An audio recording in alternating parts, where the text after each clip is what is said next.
Bom dia, irmãos. Louvamos ao nosso Deus pela bênção de mais uma semana. O Senhor esteja cumprindo nas nossas vidas aquilo que está no seu coração. Vamos orar mais uma vez. Deus amado, nós queremos agradecer o Senhor pela bênção de mais uma semana, mais um dia. Queremos, ó Deus, dizer para o Senhor que somos inteiramente dependentes do Senhor, para que tudo quanto está no teu coração, para ser realizado por cada um que aqui está, essa dependência, ela é, Senhor, de uma condição que não temos como abrir mão dela, porque por nós mesmos nós não podemos fazer aquilo que está no teu coração. Por isso, Deus, ajuda-nos, auxilia-nos nessa caminhada, para que teu nome seja engrandecido através das nossas vidas, a fim de que outras pessoas possam também experimentar essa realidade maravilhosa que é a realidade da vida em Cristo Jesus. Esteja, Deus, com todos os que vão ministrar em teu nome nessa manhã. Teu Espírito esteja conduzindo e direcionando o coração, a mente, para que tudo, Deus, que for da tua vontade, nesse ensinamento de hoje, que seja feito. Que o Senhor também, ó Deus, dê a nós, a cada um, a condição de ouvi-lo. E que o teu Espírito Santo nos dê a bênção de praticar o que vamos ouvir. Em nome de Jesus, nós queremos também louvar o Senhor pela aqueles irmãos que estão conectados conosco via internet. Teu Espírito Santo igualmente esteja ministrando aos seus corações. Tua palavra seja uma palavra que vá fazer diferença na vida de cada um. Em nome de Jesus, ó Deus, é que nós te oramos e te agradecemos. Amém, Senhor. Amém. Irmãos, nós estamos com Davi, no capítulo 5 de 2 Samuel. Nós estamos no momento em que Davi assume, recebe de novo, pela terceira vez, a afirmação de que ele seria rei de todo Israel. O que nós aprendemos foi que as agendas pessoais, nossas e dos outros, podem, de alguma maneira, interferirem-se na agenda de Deus. Então, onde nós precisamos ficar muito atentos com relação a isso. O que de fato Deus quer para a minha vida, o que de fato Deus projetou para que acontecesse na minha trajetória, e não termos distrações, porque isso pode custar muito a outras pessoas e a nós mesmos. Projetos de Deus podem acontecer no tempo de Deus na vida de determinadas pessoas, e podem também ter um retardo nisso aí. A Bíblia, ela nos dá margem para percebermos que às vezes isso pode acontecer. Não vai ficar sem acontecer, porque o projeto de Deus é um projeto que ninguém pode frustrar. Mas o que pode acontecer é de perdermos algumas realidades ou de retardarmos algumas realidades de Deus nas nossas vidas.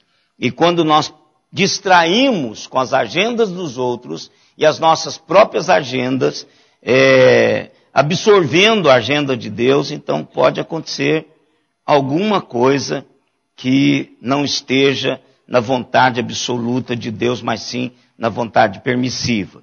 Então o que nós vimos agora foi que Davi assume o que ele deveria ter assumido há muito tempo, E aí a gente argumenta, mas ele não está mais maduro agora. Eu entendo que naquele tempo que ele foi ordenado, que ele foi ungido por Samuel, Deus já tinha determinado o momento que ele ia assumir. Então, nesse momento, ele assume, não é? Ele assume agora e vai desenvolver o seu trabalho. A primeira coisa que ele faz, que nós vimos, foi que ele traz uma vitória a Israel, uma vitória que parecia impossível aos olhos do próprio Israel, mas também impossível aos olhos dos jebuseus. Então os jebuseus que estavam dominando Jerusalém há anos, e Deus já tinha dado para quais as tribos? Deus deu aquele torrão de Jerusalém, uma parte de um lado, a parte do outro lado, para quais as tribos? 2 tribos. Benjamim e Judá. Então, essas 2 tribos não foram capazes, no decorrer dos anos, de conquistar a Jebus, que na realidade é Jerusalém, que depois é Sião. Então, eles não foram capazes. Então, agora, com Davi no reinado, eles conquistam isso. Agora, conquistam de que maneira? Aqui está uma maneira, e lições para a gente aprender dessa maneira como Davi conquistou Jebus, ou Jerusalém. O que ele faz, irmãos? Os jebuseus mandam um recado para Davi. Eles estão tão confiantes na estrutura de fortaleza, e essa colina chamada Sião era a colina que dava segurança a Jerusalém. Então eles disseram, ninguém entra aqui, não é? Ninguém consegue entrar aqui. Eles mandam um recado para Davi dizendo, os nossos aleijados, deficientes, os nossos cegos vão lutar com você não vai entrar aqui. Eles vão impedi-lo de entrar ali. Só que Davi, ele, como eu disse para os irmãos, ele era um excelente estrategista de guerra. Davi era um homem que tinha uma visão fantástica. E essas pessoas, do naipe de Davi, são pessoas que conseguem ver o todo. Ele vê ao redor as possibilidades, ele estuda, não é? Com carinho, com diligência, as possibilidades. Então Davi já conhecia e sabia que precisava chegar água em Jerusalém. E essa água chegava por um túnel. E era exatamente o ponto de vulnerabilidade de Jerusalém. E foi exatamente por esse túnel que Davi invade Jerusalém. E eu me lembro, irmãos, de uma expressão que eu vi muito quando era adolescente. Eu já falei para os irmãos aqui de um professor que foi uma bênção na minha vida, professor Nelson. Ele sempre dizia assim, cuidado com o calcanhar de Aquiles. Ele era professor no Rio de Janeiro e fez um voto de pobreza e de fato viveu muito assim dependendo de pessoas para sustentá-lo com as suas crianças. A minha mãe mesmo, ela dava pensão, comida para uma empresa, e aí a Mendes Júnior, o Zé Roberto trabalha, né, com essas empresas grandes, a Mendes Júnior, então minha mãe dava pensão para os funcionários da Mendes Júnior, e o professor Nelson ia muitas vezes buscar comida lá em casa, a minha mãe fazia a mais, não era o resto, mas era comida a mais, minha mãe fazia, e ele buscava para essas crianças dele. Então ele fez isso, e para, numa divina providência de Deus, os japoneses com quem eu trabalhava naquela época, foi fazer um viveiro de café na propriedade desse professor, que era da prefeitura, e é da prefeitura até hoje.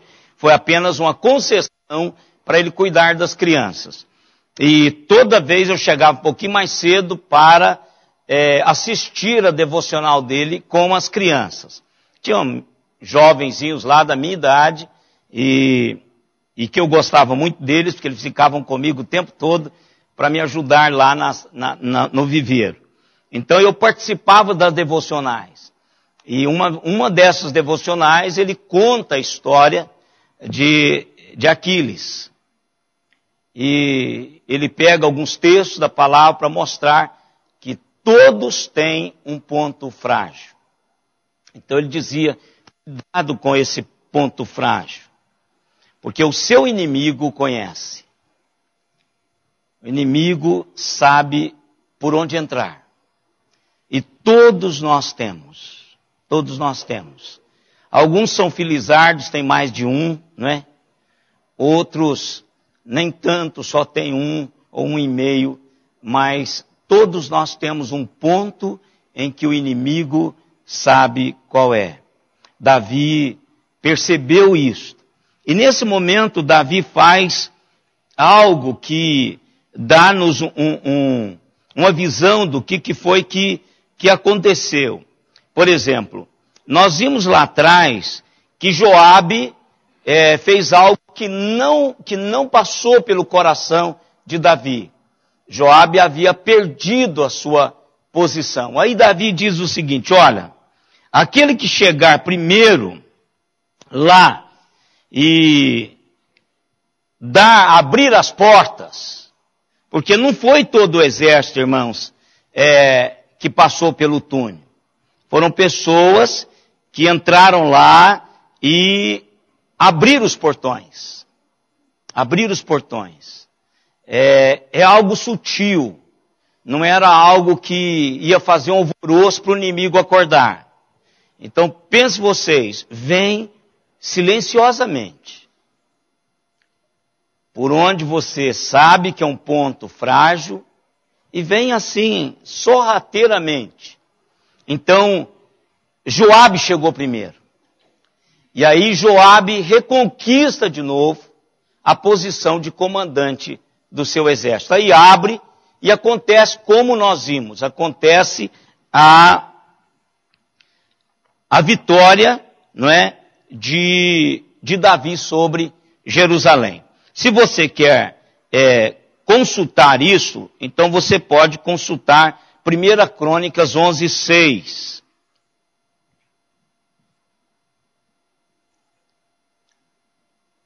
Se alguém quiser ler, pode ler. Claro que Davi sabia de alguns do seu exército que poderia fazer isso. Então ele quis dar a oportunidade, eu acho que é o próprio Joabe, de fazer. Olha lá o que ele faz. Quem achou pode ler. 1 Crônicas 11:6.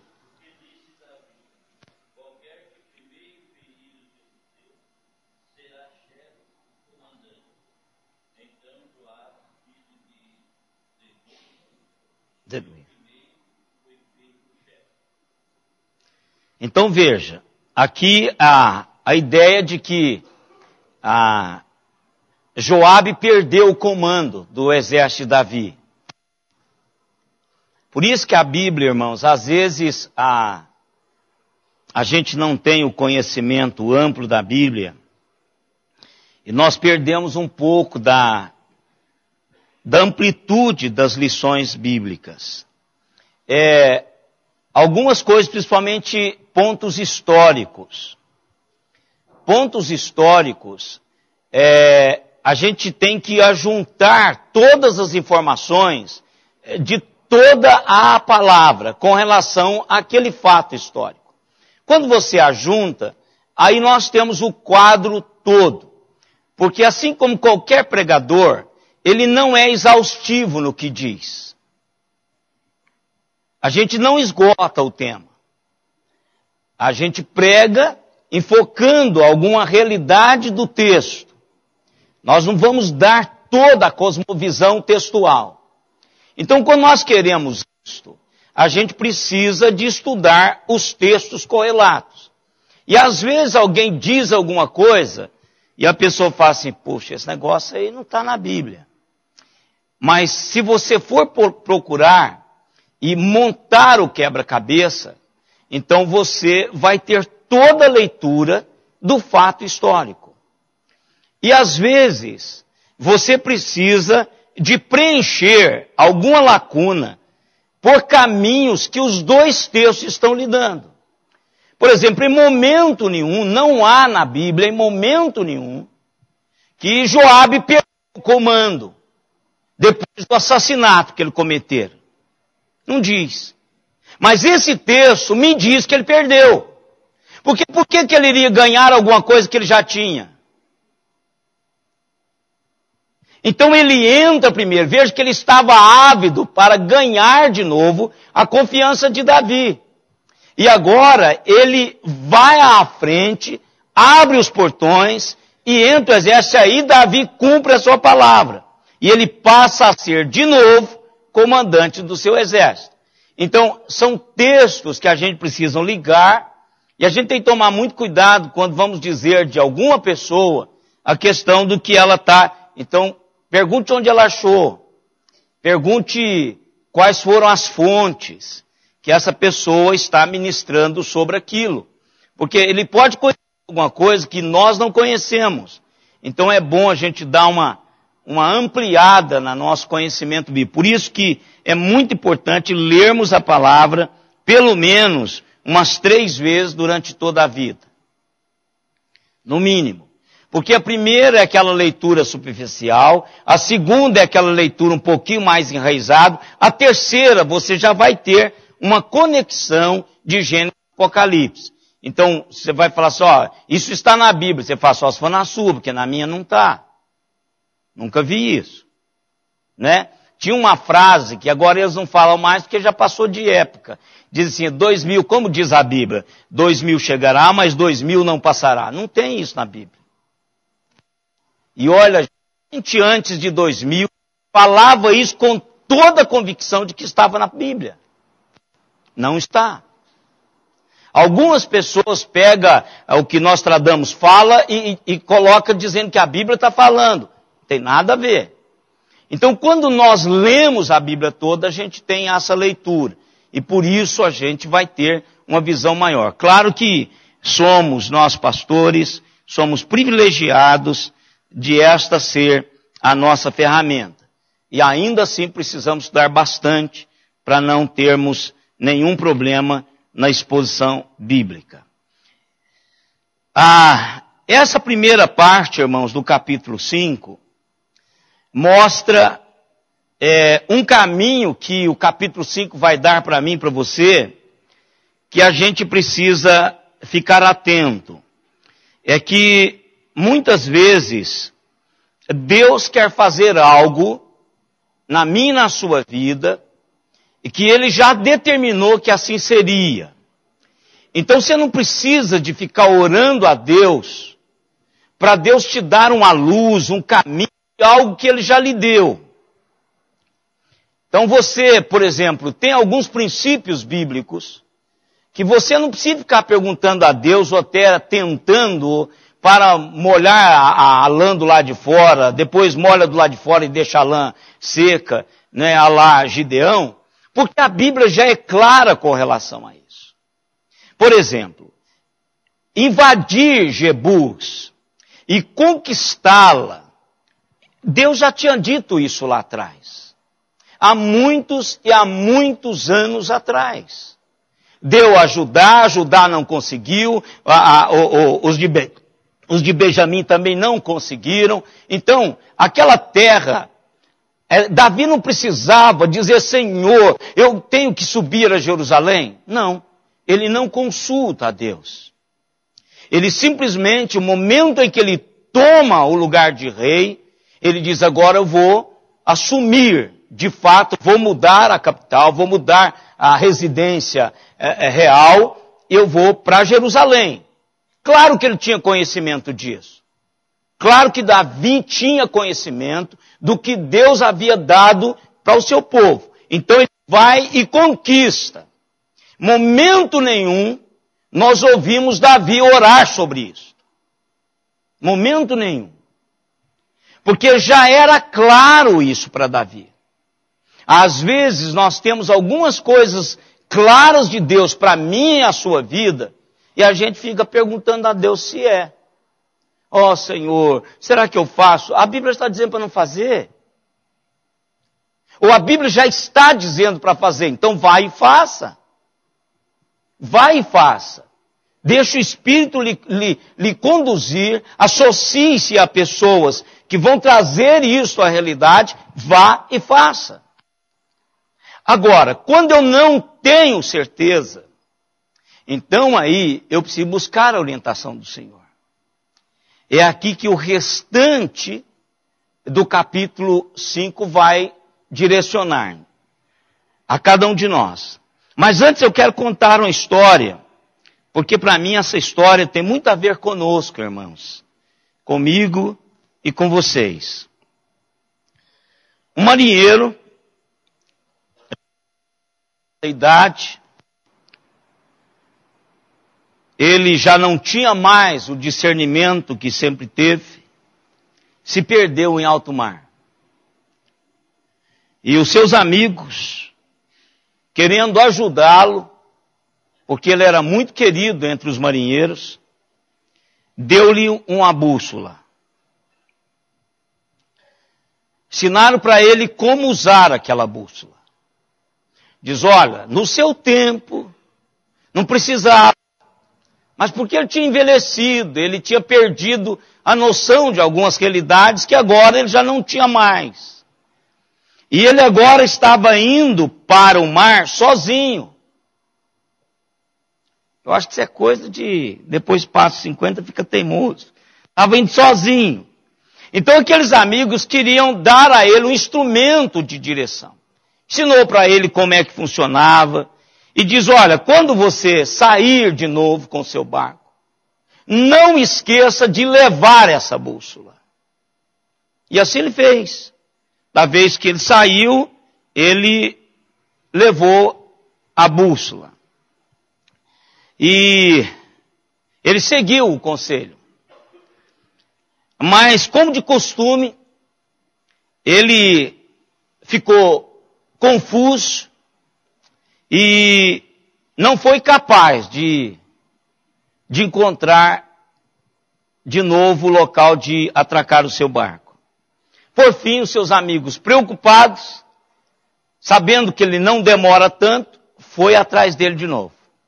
E o encontrou e questionou por que ele não usou aquele instrumento que eles tinham dado a ele. Ele diz, olha, eu usei, porque de fato eu queria ir para o norte, mas eu tentei por essa agulha, mas ela sempre estava apontando para o sudeste. Então, desisti. E eu queria ir para o norte. O que esse marinheiro estava fazendo? Ele estava tão certo que o caminho era para o norte, que teimosamente ele tentou imprimir na bússola, movendo o ponteirinho para o norte, sendo que o ponteirinho estava apontando para o sul. Não sendo possível fazer isso, ele deixou para lá a bússola e considerou-a como sendo de menor valor. E não conseguiu beneficiar da orientação oferecida pela bússola. Isso parece comigo e com vocês, com o povo de Deus. A palavra de Deus diz assim, ó, siga o Senhor. E a gente às vezes, o Senhor está apontando, não case. Deus coloca no coração assim, não case. Ah, mas Senhor, mas eu a amo, eu o amo, o Senhor sabe, ele vai melhorar. Ah, Senhor, o Senhor está, não case. Aí você teme e casa.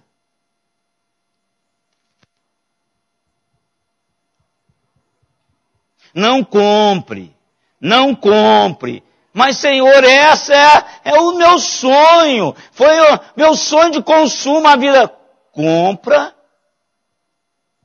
e casa. Não é assim, irmãos. É assim. Não é possível que isso é só com o pastor que acontece. E não é. Nós tentamos, mas abriu as portas. Por exemplo, eu disse isso aqui. Financiamento hoje. Antigamente, quando alguém conseguia um carro, eu cansei de orar, agradecendo a Deus, porque a pessoa tinha comprado um carro. Hoje eu não oro mais por isso. Porque o banco está vendendo dinheiro. Qualquer um que chegar lá, pega o financiamento. E tem até propaganda que diz assim, sem consulta, fulano empresta sem consulta. É uma loucura. Porque já está negativado, pegar mais dinheiro, isso é loucura, isso é suicídio financeiro, isso é rota de colisão.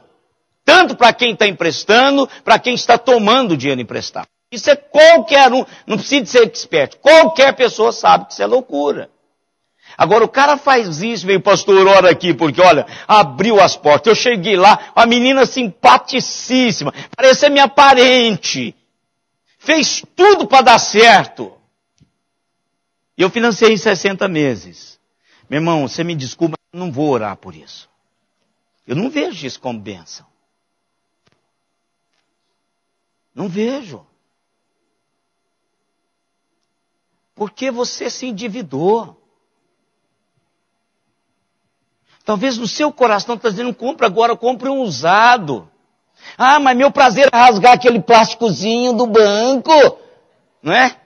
Mas você só pode, com o dinheiro que você deu de entrada, e os dois você vai pagar, você poderia comprar um carro para você, um para a esposa, outro para o filho.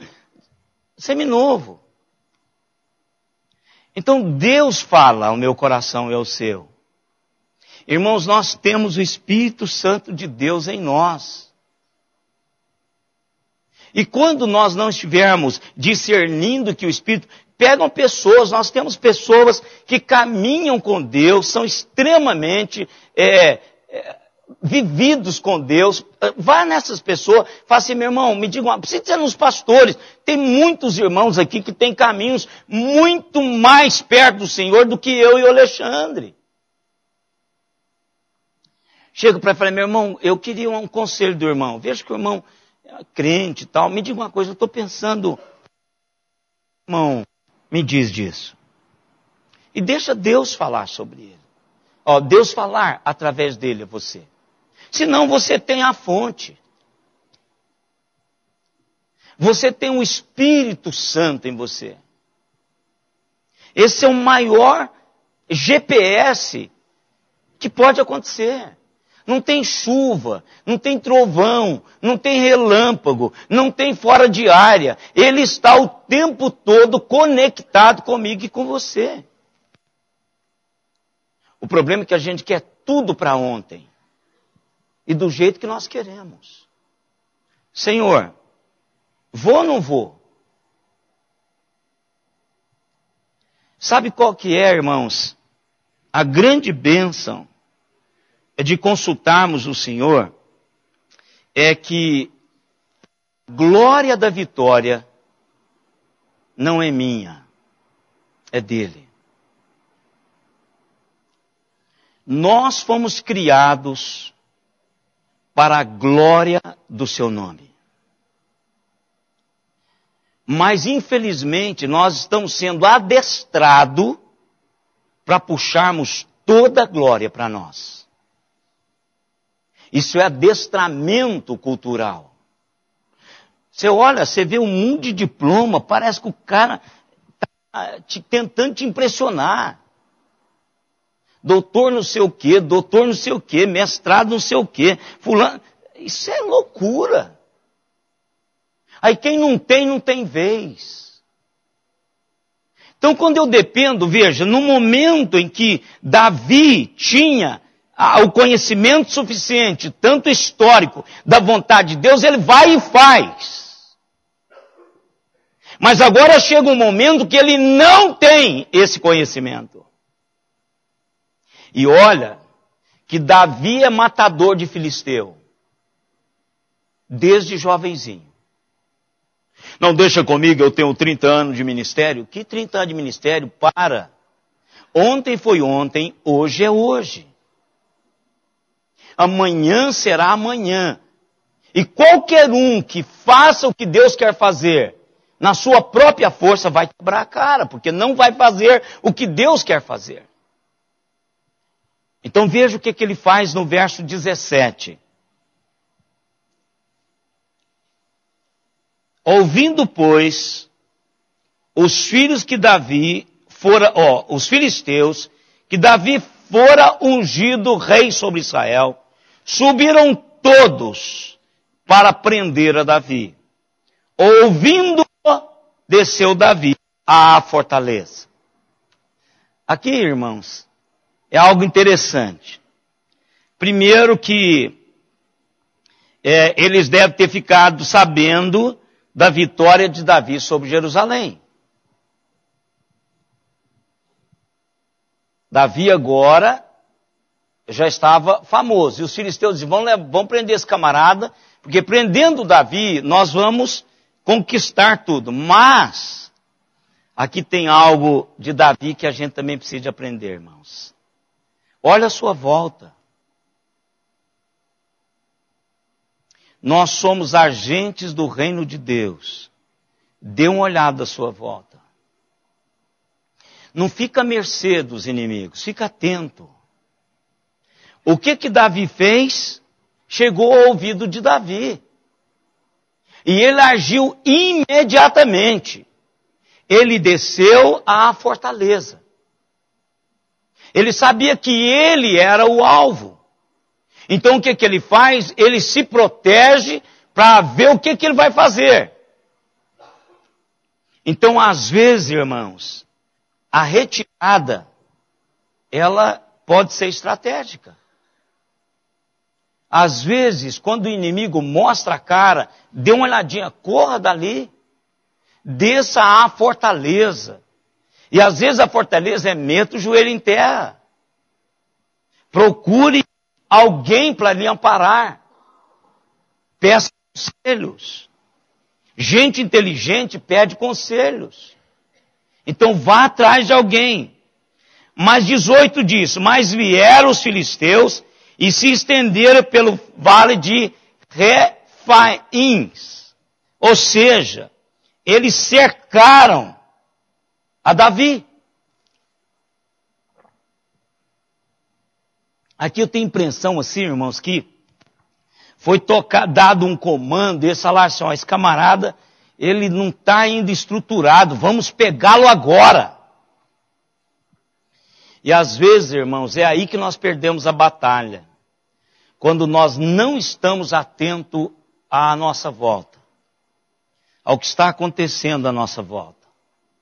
Às vezes nós subestimamos os nossos inimigos.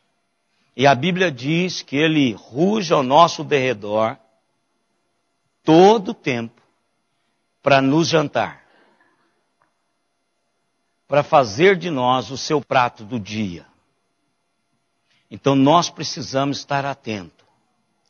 Principalmente quando saímos de uma batalha vitorioso, é aí que o inimigo tenta, porque às vezes a gente sai dessa batalha com o ego bem cheio, e aí ele chega e dá um... né? Então ele chega, invade, cerca tudo. Verso 19. Nem um passo sem Deus. Nem um passo sem Deus.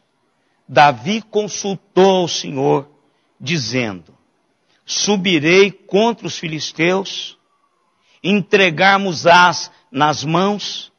Respondeu-lhe o Senhor, sobe, porque certamente entregarei os filisteus nas tuas mãos. Consultou Davi. Veja que quando nós alinhamos a nossa agenda A agenda de Deus, essa comunicação, ela é direta. Eu não preciso pedir terceiros para intercederem por algo importante na minha vida. Por exemplo, tem muita história, e quem é mais antigo de igreja sabe disso. Eu conheço várias, até porque o meu trabalho é nos bastidores, conheço várias histórias assim. Por exemplo, deixar o seu INSS para outras pessoas pagarem, quando chegou o momento deles aposentarem, a pessoa que deveria pagar não pagou, ficou com dinheiro e ele não tem o que fazer. Por exemplo, ninguém nunca pôs a mão para pagar o meu INSS. Nunca deixei com tesoureiro, nunca deixei com contador de igreja. Quem paga o meu INSS sou eu. Por quê? É muito importante para a minha vida. É muito importante para que eu possa comprar os remédios aos 100 anos. Eu preciso disso. Hein? Claro, eu vou acompanhar vocês. Vou acompanhar sua sogra. 107 anos. E até pouco tempo fazia tradução do inglês para o português, viu, irmãos? Então, o que é? O que é importante, não delegue. Olha, não peça ninguém para orar pelo seu casamento. Não peça ninguém para orar pelo que você vai fazer na vida. Ore você mesmo. Porque no frigir dos ovos, irmãos, vocês sabem disso. Nós ficamos sozinhos na maior parte do tempo. Embora casados ou com pais bondosos, com pastores carinhosos, mas nós ficamos sozinhos na maior parte do tempo. E isso não é privilégio de pastor. Isso todos nós somos assim. Nos momentos mais angustiantes da minha vida eu fico só. Nenhum de vocês pode fazer nada. A Simone não pode fazer nada. Minhas filhas não podem fazer nada. Eu fico sozinho.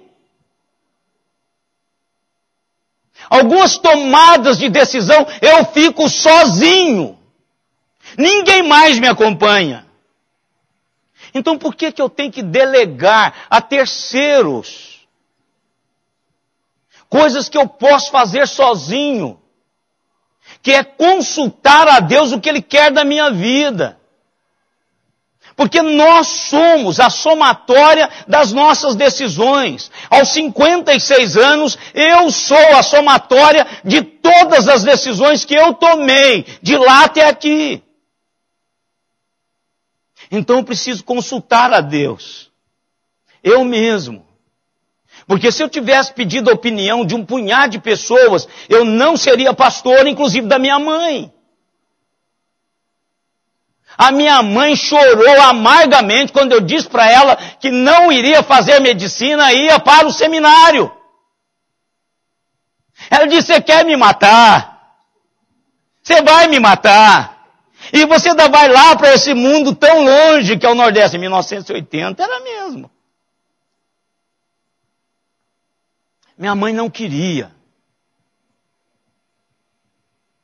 Eu disse, mãe, a senhora já viveu a vida da senhora. Eu vou viver a minha. E é isso, Deus está direcionando para isso. Eu vou para o Nordeste. Eu fui o primeiro. Eu e mais 3 do meu presbitério, nós somos os primeiros do Triângulo Mineiro a ser enviado para o Seminário do Norte. E que decisão fantástica. Eu nunca teria aprendido o que eu aprendi se eu não tivesse ido para o Recife.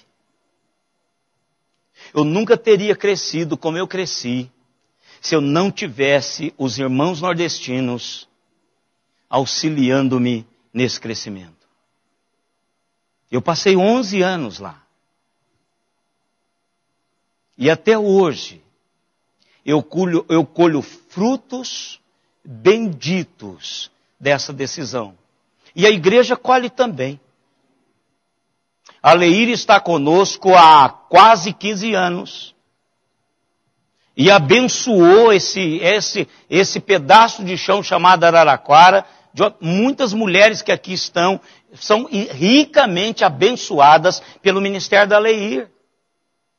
O Renato, que se converteu depois que a Leir chegou aqui, hoje é abençoado pela Leir, que é sua esposa. Então, decisões direcionadas por Deus, só cabe a você assumir. Porque Deus tem trajetos para esta realidade lá na frente. E às vezes as pessoas que estão à nossa volta, elas não conseguem perceber isso. Então vá diante de Deus e consulte-o.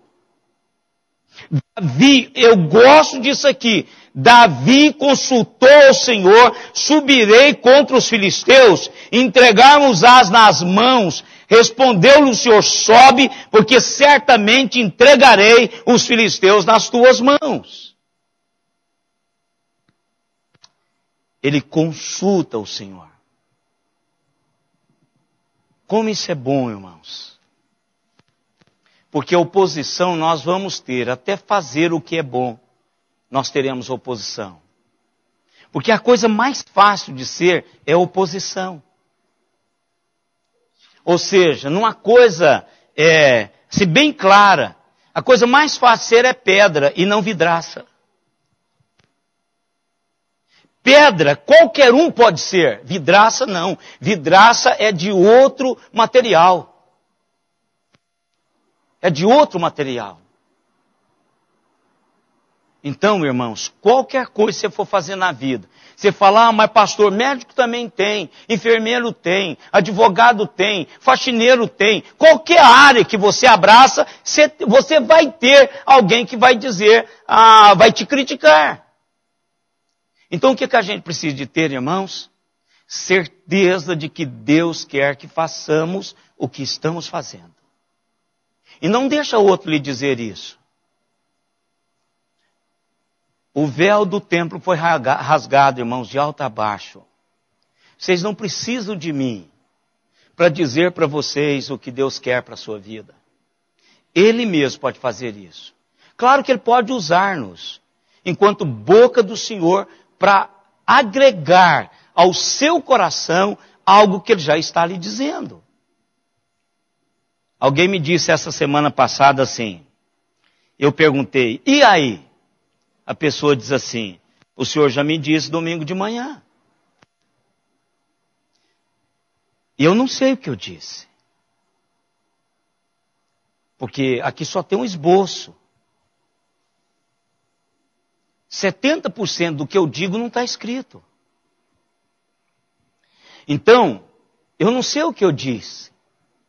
Mas aquela pessoa que já está orando por alguma coisa, agregou aquilo que Deus disse ao que Deus estava dizendo a ela. Nem um passo sem consultar o Senhor. Se nós consultamos a Deus, irmãos, nós o colocamos no seu devido lugar, lugar de importância, não apenas em uma área, mas em todas as áreas nós precisamos consultar o Senhor. Consulte o Senhor e não a ídolos. Às vezes a gente faz os nossos líderes como os nossos gurus. E isso é muito mais fácil, sabe por quê? Porque se errar, a gente pode culpá-lo. Mas Deus explicitamente diz para consultá-lo. Tem um texto na palavra de Deus que eu gosto mais desse texto. E às vezes Deus pede para você dizer algumas coisas. E a gente diz com temor e tremor, porque tem que ser dito.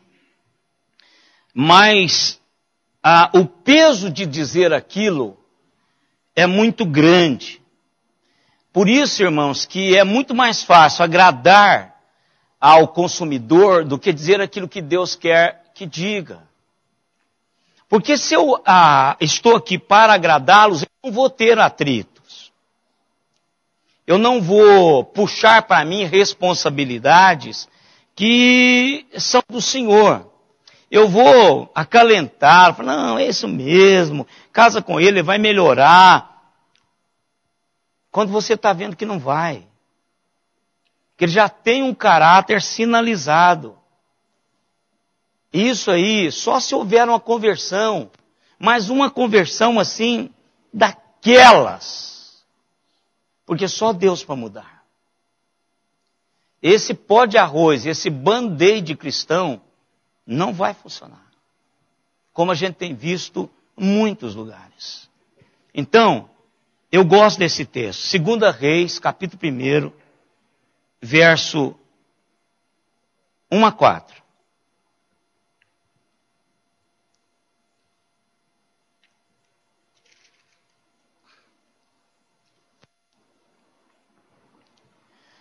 Eu leio Elias, irmãos, tem uns homens de Deus que a gente tem assim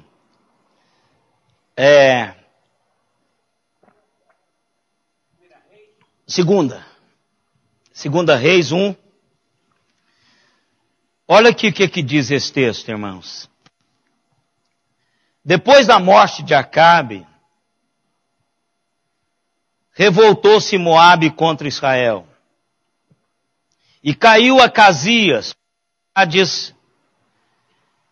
de um quarto alto em Samaria, e adoeceu. Enviou mensageiros e disse-lhes, ide consultai a Baal-zebube, Deus de Ecrom, se sararei desta doença. Mas o anjo do Senhor disse a Elias, o tesbita, dispõe-te e sobe para te encontrares com os mensageiros do rei de Samaria e diz-lhes, porventura não há Deus em Israel, para irdes consultar Baal-zebube, Deus de Ecrom? Por isso assim diz o Senhor, da cama a que subiste, não descerás, mas sem falta morrerás. Então Elias partiu. Irmãos, se eu sei que é um Deus, para que eu vou olhar o horóscopo?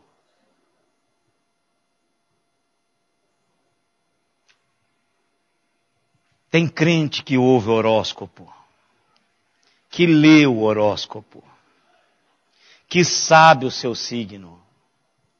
E quando fala assim, Capricórnio, que é? Número 26, cor vermelha, sai assim, cuidado no amor, é assim que eles falam.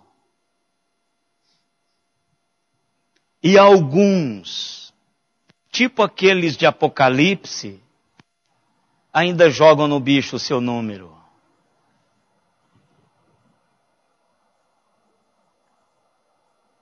Já pensou se Deus mandasse pastor Alexandre, porque tem que ser ele. Por que ele? Porque para ele dizer um negócio desse, irmãos, Deus tem que dizer para ele corretamente. Pastor Alexandre é pastor, ele é chorão. Zerreu, o Senhor está mandando te dizer que você não vai. Aí você vai morrer só na hora que ele falar, porque você sabe que ele não falaria isso. Né, Alexandre? Mas aí vem Elias, esse homem que dá vontade de tirar o sapato quando olha. Tem uns homens que eu tenho assim, eu não falaria de Elias como eu falo de Davi, jamais. Davi eu tenho liberdade, que parece comigo. Agora Elias não, Elias, Eliseu. Esses homens a gente tem que encher a boca, porque senão você pode falar alguma coisa que não tem nada a ver com eles. Ele vai lá, o anjo do Senhor diz assim, por que você não me consultou a mim? Não tem porventura um Deus em Israel que você vai ler horóscopo, que você vai procurar a irmã muito crente, Essas irmãs que mudam a voz quando ora. Essas irmãs que já trajam assim como anjo. Vai falar com você, vai, pastor, por que pastor? Tenho medo dessas pessoas, irmãos. De verdade, eu gosto de gente normal. Crente normal. Chega para mim e fala assim, pastor, estou com vontade de morrer hoje. Isso é crente normal. Pastor, olha, hoje a coisa está tão difícil, parece que o mundo está caindo em cima da minha cabeça. São pessoas normais.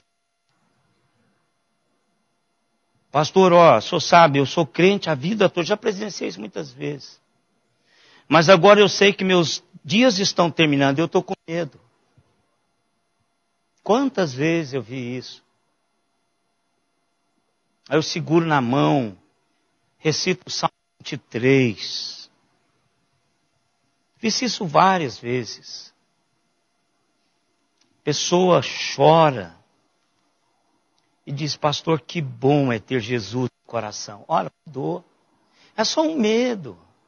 Pessoa crente tem medo, irmãos.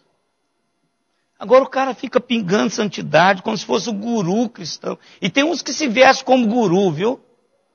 Só você conectar algum site por aí, você vê alguns gurus se posiciona como guru, como se a verdade toda estivesse com ele. Né? Então, toma cuidado. Consulte o Senhor, irmãos. Não precisa nem me perguntar. Eu não tenho toda a resposta. Não tem mesmo, irmãos. E quanto menos eu ficar fora das suas decisões, melhor é. Porque você assume responsabilidade diante de Deus. Pelo que você está fazendo. Consulte o Senhor. Porque você pode morrer na sua doença, se você não fizer isso. Para mim foi isso. Se ele consulta o Senhor vai dizer para ele, olha, você vai morrer, mas agora tem força, eu estou com você nesse projeto. Nem todo mundo tem que sarar, irmãos. Não há isso. A bênção de termos o Senhor é que Ele vai estar conosco qualquer tempo. Qualquer tempo. O que me consola na minha angústia é isto, que a Tua palavra me vivifica. Isso é um servo dizendo. Isso é um servo que está angustiado, que busca a palavra de Deus para trazer vivificação para o seu coração. Esse mesmo servo diz para o Senhor, Senhor, está tão pesado, até quando? Ele está dizendo que está demorando a libertação. Então, irmãos, consulte o Senhor. Consulte o Senhor quando for comprar, consulte o Senhor quando for casar, consulte o Senhor quando for ter filho, consulte o Senhor em todo o tempo, porque quando nós fazemos isto, nós damos a Deus o lugar dele nas nossas vidas. Que é o lugar de Senhor. E como isso é difícil, a gente tenta virar a bússola, torcer o texto bíblico, tentar pôr palavra na boca dos outros, para afirmar, para referendar aquilo que nós já queremos fazer. Então diga, Senhor, se demorar, irmãos, espere. Se demorar a resposta, espere. Espere até você ter convicção daquilo que Deus está falando por você. Espere. Que é a vida, irmãos? Se não fizermos a vontade de Deus, vamos desperdiçá-la.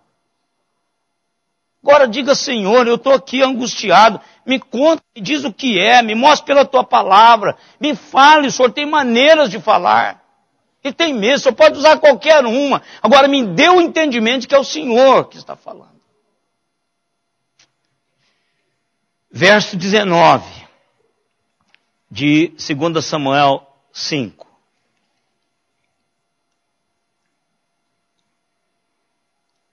Davi consultou o Senhor dizendo, não, é o 20.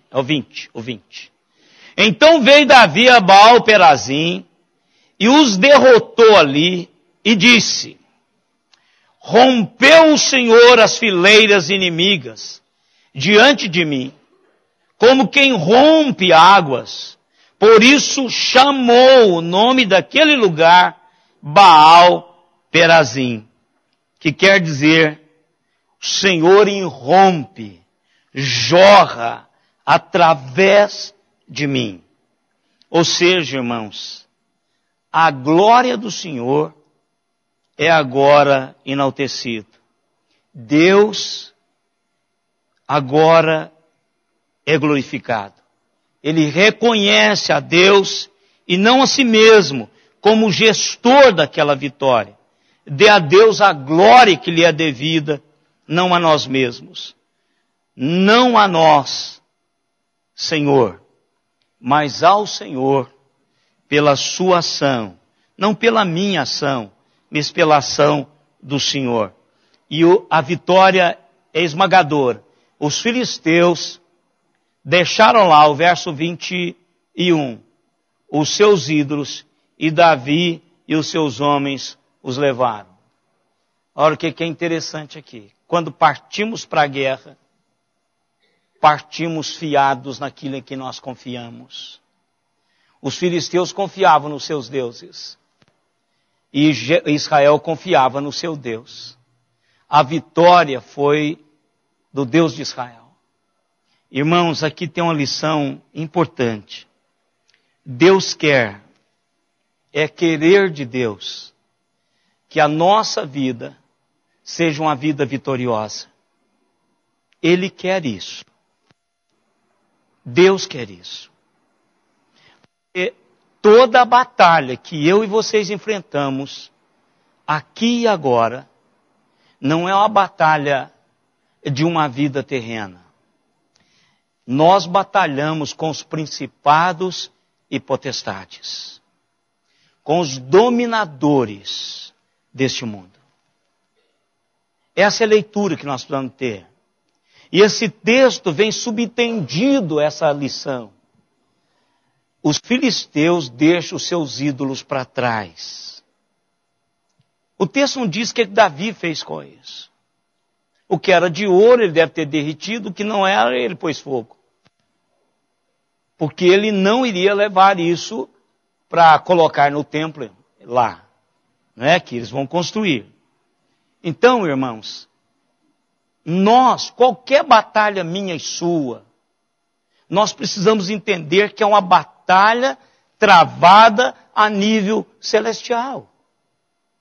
Já pensou como seria mais fácil as nossas lutas? Lutas de emprego, luta com o filho, luta com todos os nossos enfrentamentos. Nós trataríamos isso de uma maneira diferente do que muitas vezes nós tratamos. Às vezes nós puxamos, não, a briga do meu filho é minha. Tá? Não, deixa eu colocar esse menino na presença do Senhor. Filho, vem cá. Papai está fazendo uma leitura da sua vida que não vai dar certo. Preciso orar por você. Vem cá. Eu e Simone já fizemos isso. Filho, alguma coisa está errada com você. Nós vamos orar por você. Joelho aqui. Orar por eles. Porque a batalha, no frigir da luta, é entre Deus e os nossos inimigos. Ore. Irmãos, ore com o seu coração maternal, paternal. Derreta-se diante do Senhor pelos seus filhos. Agora nós queremos resolver, irmãos, com band-aid. Mas peça a Deus para mudar o coração deles. Peça a Deus para mudar o coração dos genros. Peça a Deus para mudar o coração das noras. Peça a Deus para mudar o coração dos netos. Deus, o que está em jogo é muito maior do que o nome da minha família. E o que é nome, irmãos, no cemitério? Nada. Só para mausoléus, só para jazigos, só para isso serve nome.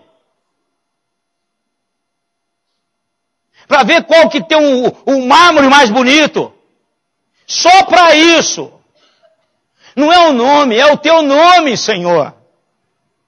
O Senhor me remiu com o sangue do Cordeiro. Agora que isso seja estendido ao meu filho, à minha filha, ao meu genro, à minha nora, aos meus netos, às posteridades que vierem. Que o Senhor derrame graça sobre eles. Mesmo que não tenha um tostão, mas vá morar no céu com o Senhor. É isso que a gente precisa fazer, irmãos. É isso que a gente precisa buscar do Senhor. Batalha do Senhor. O Senhor se rompeu contra eles, como muita água. Veja. Ele disse, foi o Senhor que os jogou no chão, foi o Senhor que os venceu. E eles correram, os que puderam correr não foram mortos. Deixaram os seus ídolos para trás. E o Deus de Israel os levou cativo para Jerusalém, para queimá-los.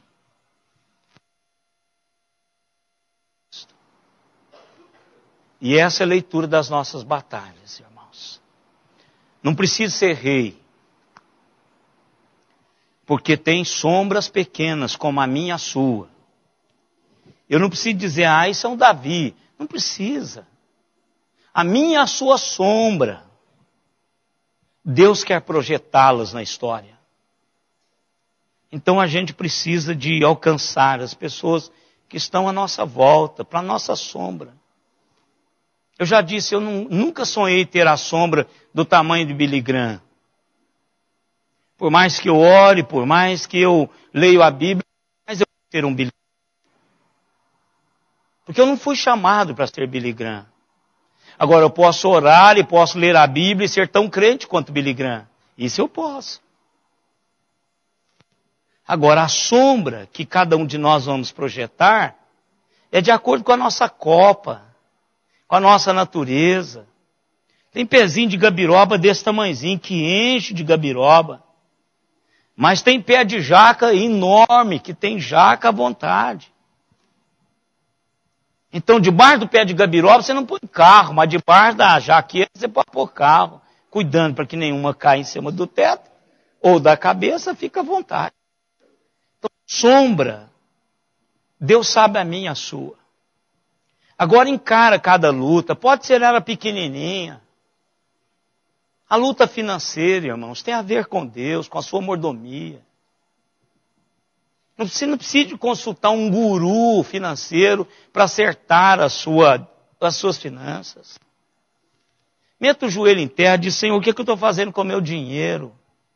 Estou gastando aonde não preciso gastar? Onde está o vazamento desse negócio? Talvez a leitura que você faz do seu dinheiro. Talvez o que você ganha é suficiente, mas você não está administrando bem. Consulte o Senhor. Diga, Deus, eu preciso ser mordomo. A tua palavra diz que os teus servos são mordomos dos bens que o Senhor coloca.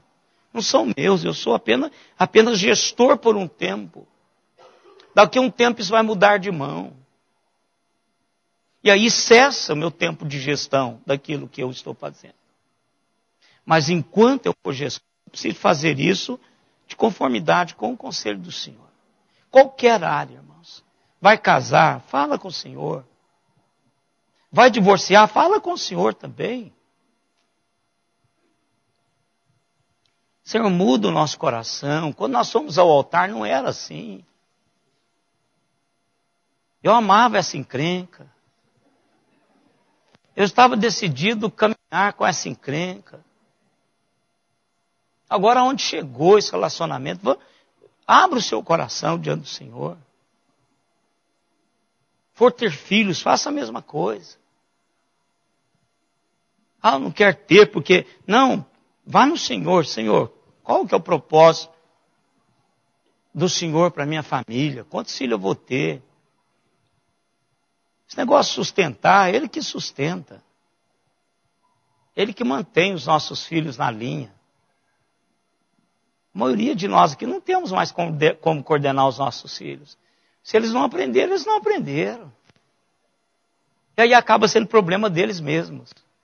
Né? Porque nós os levamos até onde podemos levá-los.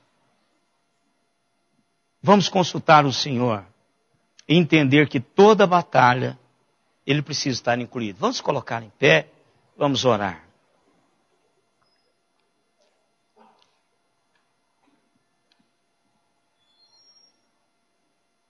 Amado Deus, como é bom, Senhor, podermos pegar a Tua palavra e ouvi-la com diligência. Como é bom ouvir do Senhor que o Senhor dirige o coração dos Teus servos. Como é bom, Senhor, saber que há um conhecimento acumulado em nossa mente, dos nossos aprendizados passados, e que muitas coisas nós já sabemos o que precisamos fazer.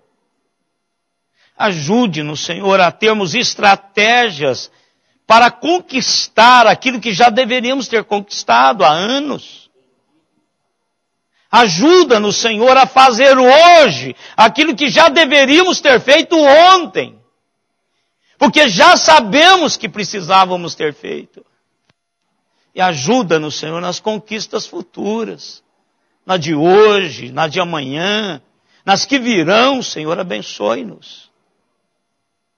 Pai, ajuda-nos. É disso que nós precisamos. Nós precisamos do Senhor. Nós precisamos cada dia do Senhor. Fale aos nossos corações. Use a Tua palavra, que é a revelação especial hoje.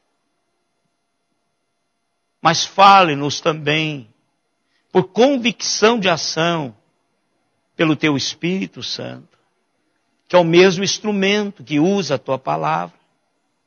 Ele é o Deus que fala aos nossos corações aquilo que está no Teu coração. Obrigado, Pai, pela bênção dessa manhã e desse dia de hoje. E agora, irmãos, que a graça do Senhor Jesus Cristo, o amor de Deus, o nosso eterno Pai, a comunhão, as consolações e o poder do Espírito Santo estejam em nós e sobre nós, até aquele dia quando com Ele nós nos encontraremos. Amém.